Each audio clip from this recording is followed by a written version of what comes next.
down. He's like, just kidding. It's 9. It's like, oh, it's even worse.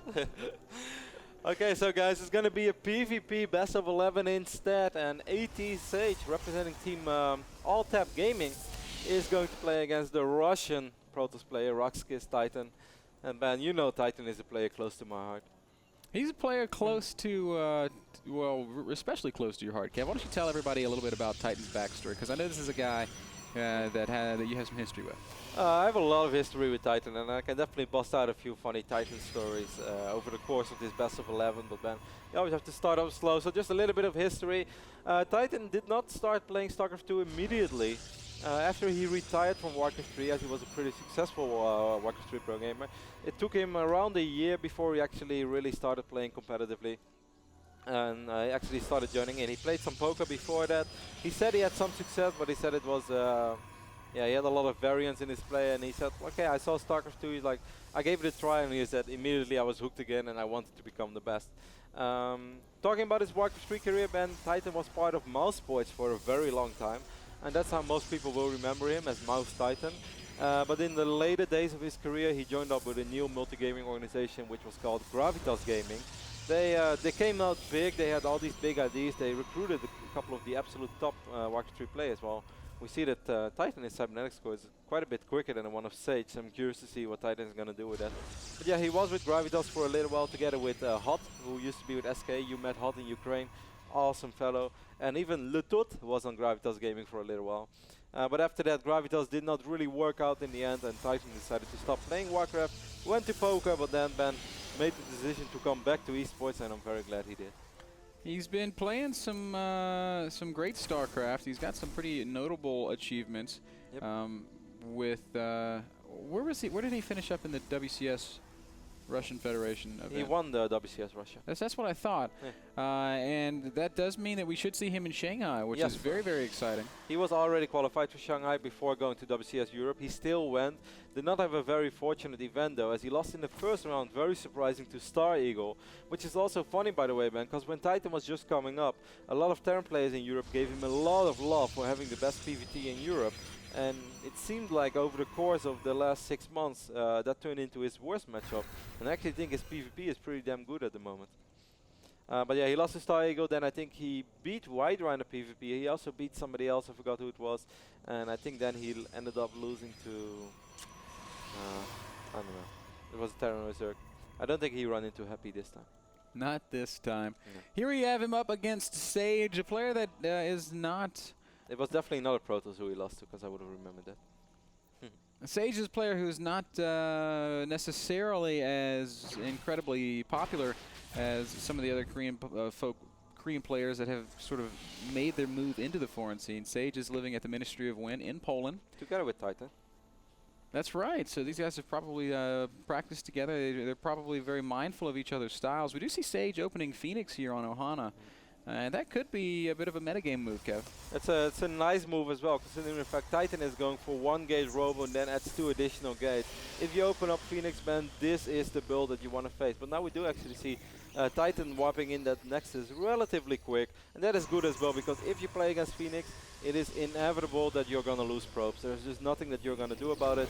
You will end up losing probes. If you're lucky, you might be able to snipe a Phoenix or 2 in the process, but you are going to lose probes. So obviously the counter to that is having a lot of probes, man. Something interesting, Kevin, Titan hasn't even scouted this game. He's not even tried to cross the halfway mark there on the map. But his build is like really quite super safe, as he went 1 gate, had the robo, but he had the map control with his 2 stalkers there. He sniped the probe as well early on, so that kind of gave away the fact that Sage was probably not going to be aggressive. And after that, he added 2 more gates. So right now, it doesn't really matter what he's facing. He's pretty much safe against everything. And in this case, the fact that he does have that fast Nexus is going to really bode well for him against these Phoenixes. He's going to be able to make so many probes. He's already up 30 probes to 28, and will be producing off of double Nexus here in just a couple of seconds. That's great news. I think the moment that Sage is going to spot this Nexus, I think he will immediately drop his own Nexus, or maybe even before that, unless he would add 2 more gates and goes all in, but that would be a terrible decision, so I think he's just going to expand. What do you think about the possibility of him going Robotics Bay and then pushing with 1 or 2 Colossi to break force fields? He doesn't have to do that, because he's expanding. If you're on 1 base, that makes sense, because then Eventually you're going to fall behind economically, but right now he's not going to fall behind. So it would make a lot more sense in getting Twilight Council. Or you meant Sage? I meant Sage, but Sage going Colossus? Sage also going to expand here. That's very far-fetched because there's a lot of gas in the Stargate and all those Phoenixes. So by the time that you have a Colossus, your opponent can have so many units out that one Colossus is not going to make the difference. Phoenixes are making their rounds through a Titan's base, but haven't managed to do a whole heck of a lot. He did pick up and kill a few workers, but Titan is, like we said, able to produce probes off of 2 Nexuses, so it's the Phoenix harassed is pretty inconsequential. Titan still with a worker lead and able to mine off this second base much faster than Sage. This is a nice position to be in for the RoX.KIS Protoss. Definitely. Just Titan had a good build order and he had the Nexus on time. If the Nexus would have been later, this would have been more tricky already. As well, he did lose his Observer on the north side of the map. To fall back what you earlier said, Ben, if Sage could have gone for a Colossus, tried to break the force fields. That's why Protoss players most of the time go just 4-gate and Phoenix, because Phoenixes pretty much serve the same purpose as they can lift up the sentries. And then you can still break through with just gateway units. And you buy yourself a whole 2 minutes because you don't have to wait for Colossus. Okay. Sage is finishing up his expansion now and will begin mining as he tries to play some catch-up here. He is 10 workers down. Titan is looking just really comfortable. He's not started a robotics bay yet, but his blink is finishing up. You know, Ben, but there's one thing. Right now, we say the Titan looks really comfortable, and that it is, because we have all the information. We see that he's 11 workers ahead. If you are Titan right now, this game is a whole lot less comfortable. He probably thinks he's doing reasonably okay, but he has absolutely zero map vision, has no idea what's going on. He doesn't know that he's so far ahead in workers. He didn't know the exact timing of this Nexus, as far as I recall. So this is one of the situations where it looks quite easy for us to observe the Titan is ahead. If you're Titan, that call is a lot harder to make. Phoenixes will make another run through the main base, but this time Titan is there with some Stalkers. Doesn't kill any, but does a lot of damage to a single Phoenix. And second little wave of Stalkers there. Again, tries to catch these Phoenixes, but once more Sage does a good job of keeping all those units alive. So he has really preserved those Phoenixes in spite of the fact that he hasn't been able to do that much with them. Grand total of 7 worker kills. He's still down 13 probes, Kev. Yeah, that's so much in PvP. It's almost crazy how much that is. I really like that Titan immediately cancelled his Robo Bay at first and replaced it with the Twilight Council, because you need those Blink Stalkers to deal with those Phoenixes. As I said, it's inevitable that he's going to lose probes. He lost 7 so far throughout the game, but if he wouldn't have gone Blink Stalkers, Ben, that number would have been much higher. Titan with 53 probes right now. That's a little bit more than he needs on just these 2 bases, and he's continuing. No, he has cut probe production. So do you think we're going to see Titan work out to a 3rd base, or is he going to want to try to make something happen here off of just these 2 bases with whatever economy he has intact right now? This is a really hard call to make, actually. He could potentially make something happen on 2 bases, but he doesn't have to because he's ahead economically. So I kind of wonder. I think he's also not sure about the army of Sage and stuff. But this is a really good blink. He's going to pick up one of those Phoenixes, and the Phoenixes are still trapped. Oh, they are trapped. Hotel California. Those guys are not going to have a really good time leaving from this spot. That said, Titan's only leaving 6 Stalkers back to kind of watch these guys. Sage is going to send his army down to try and save these Phoenixes. Operation Market Garden, Ben. Behind enemy lines. And Titan is getting a good position on this army as a result of that. Phoenix will lift up 2 Stalkers, but right now Sage is realizing, hey, this isn't Titan's whole army. Where is his whole army? Well, the answer to that one is that it's behind him. It's kind of tricky though. There are 3 Immortals in this mix over here, and Titan is very Stalker heavy. Titan has to be very careful, Ben. I don't think this is a really good fight. We are going to see some good Blink Stalker micro. The Immortals of Titan getting lifted up there. Supply-wise, Titan's still up, but Sage is being pretty effective in this trade, and wow, that's a big win for Sage. He's going to walk out of that with almost even army supply. Those Immortals were key over there. 3 Immortals against a pretty much Colossus Stalker army only. That's that's a dream scenario. If Titan would have had 8 Zealots in the mix, or even 4 Zealots, everything would have been different already. More aggression as Titan's going to continue to push forward. Really wants to kill an Immortal before backing off, and he does succeed in that endeavor. While all of this was happening, Titan did manage to get his 3rd Nexus down a little bit faster than Sage. Even in workers right now, though, and they're pretty much even in upgrades as well. I believe both players are still working off one robotics facility, unless I missed a second robot going up somewhere. So actually it turned into a very even game. If we take a look at units lost resource tab, we can see that Titan lost quite a bit more than Sage. Now, in the start it was because of the probes, and now it was also definitely because of this fight over here.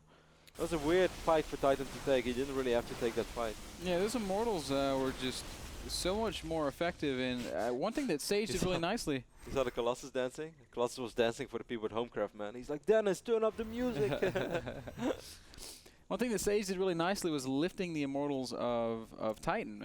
It was 2 Immortals to 3, but with those Phoenixes keeping Titan's Immortals out of the fight, it became really, really one-sided. That's one of the reasons why we see such a discrepancy in the resources lost tab. Both players adding that second robotics facility now, Ben, and Dark Shrine being added for Titan as well, which is an interesting moment, Ben, and they actually get spotted immediately, I believe. Oh, well, that's a cannon. Dark Shrine did get spotted as well. I'm not sure if Sage actually saw it or not, but I guess he did, and eventually he would. I don't know. I'm not a big fan of DTs on this moment, because this is sort of like a standoff phase right now in PvP, where both players just trying to work on their upgrades and probably going to get as much Colossus out as possible. And I think it would have been better to, if you're going to spend gas and stuff like that, maybe get a Templar Archives and add Archons in a cheaper way. If you are going to use DTs, I like the fact that Titan's going to try to do it with this Warp Prism, though. It's going to allow him to really spread Sage out. And Sage hasn't thrown down any cannons in any of his expansions. So I guess he didn't see it. He saw the Dark Shrine, but I guess he just assumed it was a pylon and didn't actually take a better look at it. And there's a real chance that Titan could do some serious damage with this DT harassers. Oh wait, now we have 2 cannons going down, 1 in the main base, 1 in the 3rd expansion. So okay, Sage just I guess waiting till the very last second. Warp Prism is going to come forward and allow Titan to warp in over in the main. There's no detection there, no vision of that little corner. Oh, I guess he's going to warp in on the low ground first and then drop the DTs. That's also very smart. Pretty good spot for Titan to warp in. He's so close to the observer of Sage. Sage still completely unaware of it, but now the warp prism is going to fly right past this observer, so it's going to be quite easy. A lot of Stalkers being warped in. Titan has vision, though, of the base of Sage. Well, Titan, that was so risky what he did. Tried to find an opening and instead was immediately repelled. Good job by Sage keeping those DTs out of his face. And that's going to make him feel a little bit more comfortable. Titan's whole army is here knocking at the front. I really feel like Sage has the better army composition, though. 2-0. Well, Titan has a ton of Zealots. That could actually help out, because the Colossus count is quite even. Kind of wonder, where is Sage's supply going? It doesn't really make sense. Like, it looks like Titan has more of everything. Sage is warping in a couple of High Templar that I'm sure he wants to turn into Archons here shortly. That would add a lot of extra depth to that army. Oh, big concave for Sage. Titan being very, very wary about marching into that. Look at this fight line, Ben. You don't want to mess with these guys. They're like the big bosses. They're like the bouncers at the club. It's like, well, not today. And then they shoot lasers at you. Imagine if you go out clubbing and someone shoots lasers at you. You don't want to go to that club, man. It's like the riot police at the train station during after a football game, man. As, Titan leaving an Archon way out in front, and it is going to get killed very, very quickly. Sage wants to pick a fight. Zealot's going to come charging in. They're going to die really quickly, but that initial exchange looked like a pretty even trade. Yeah, I think so as well. Interesting upgrades, by the way, man. It's 2-1 for Sage right now. So Sage has the upgrade advantage, and I guess a pretty decent position as well. Titan really clumped up his army a lot there. The Colossi of Sage doing some really good damage, and Titan does get pushed back still supply-wise. Neck and neck, 167 to 165. But Sage does have Titan backing up here. Yep, a couple of Zealots coming in, though. They're going to soak up a little bit of damage, but I still like Sage's position much more right now. He's just got so many Colossi, and they're so well spread out. There's still an Immortal and some Stalkers alive, and Sage is going to take a much better fight here. Titan will lose everything. And we know what that means, Kevin. He's going to have a very difficult time mustering a defense for this army. Yeah, and during all this, when Titan went up to 4 bases, everything was going quite well for him. But Sage having better upgrades in this fight and just overall slightly better micro and better positioning was able to turn tides, and this was kind of Titan's game, man. Yeah, he was ahead for the vast majority of it. Somehow allowed Sage to get back into it. I really feel like maybe it was that first fight in the middle of the map that turned it around. No doubt. That at least made things very even, and after that Sage has put himself in a beautiful position over here. Had a better spread on his Colossus, and if you watched the GSL the other day, Ben, you know what spreading your Colossus can do for you.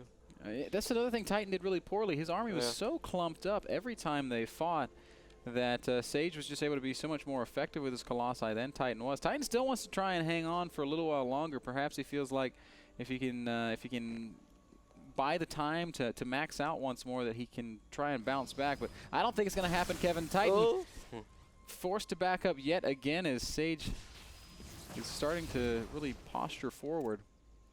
So many Zealots now for Sage as well, and the Colossus count for Titan is just really not all that high. He does have a couple of Icons as well, but this is a Protoss army that's just simply too big, man. This is the moment where positioning doesn't really matter anymore. Even though Titan is getting a nice engagement over here, the numbers are just way too big for Sage. Yeah, and a nice concave for Sage as well. He's just going to come right through, crushing the last remnants of Titan's army. And locking up game number 1. GG gets called, and Sage goes up 1-0 in this best of 11. Brought to you guys by Take TV and by his fan base over there in Germany. This is a completely community-supported event. $1,500 across 3 days, 3 best of 11 show matches between some top European contenders. And it's awesome, man. I'm a little bit sad we're not actually there, because I'm sure that all the Germans are having a lot of fun. I can just imagine the atmosphere. Of course, we've been at Take's apartment several times. Pretty much every single home story cup, or well, every single home story cup, even though a couple of were in the old apartment as well. The old apartment of Dennis was really cool too, even though it was a lot smaller. It had that nice little feeling to it, and he had the most famous kitchen in the world.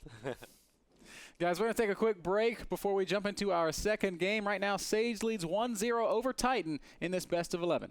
Don't go anywhere.